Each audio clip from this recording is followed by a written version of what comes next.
Well, it's one of those stories that, in some ways, is a terrific story that is just waiting to be found. I got an email from the friend of a soldier who was being ordered to repay $20,000 in bonuses, and he told me, his story, which was incredible. That he'd been a special forces soldier, gone to Iraq, been wounded, got home 5 or 6 years later, was being told to repay the money that he received to enlist and go to Iraq. And he told me there were many other soldiers in his circumstance, and so I just started to kind of reach out to some of them, and it kind of went from there. It just kind of grew and grew and grew. I did become aware as I was doing this that the Sacramento Bee had actually done a story in 2010, several stories, that outlined how the California National Guard was paying these fraudulent bonuses. It focused really on the fraud. What I did was different. I focused on sort of the victims.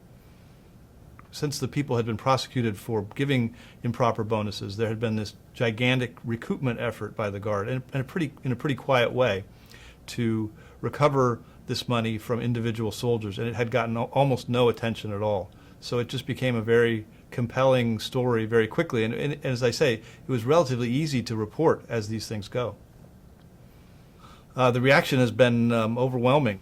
The day the story appeared, we just started getting a massive number of readers looking at the story online, members of Congress issuing statements condemning the California Guard and the Pentagon for asking soldiers to repay money that they'd been paid, a decade earlier.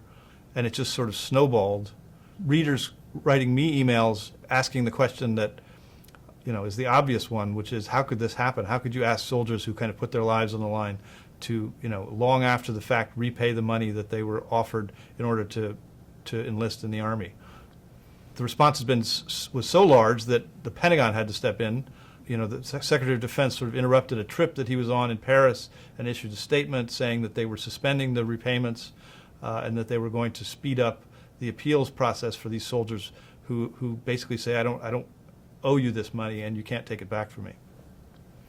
So they've set up a group of senior officials at the Pentagon who are going to, in typical Pentagon way, establish a process to both speed up handling of appeals from soldiers. There are roughly, 9,800 soldiers who are being asked to repay this or are being told that their bonus they received was done improperly and that it might have to be recouped. There's plenty of them, probably 2,000 or so, who probably will still have to pay the money back. And that's a big burden on these people. I mean, you're talking, in some cases, $15, $20, $30, $40, up to $60,000 that they received in re-enlistment bonuses or student loan repayments.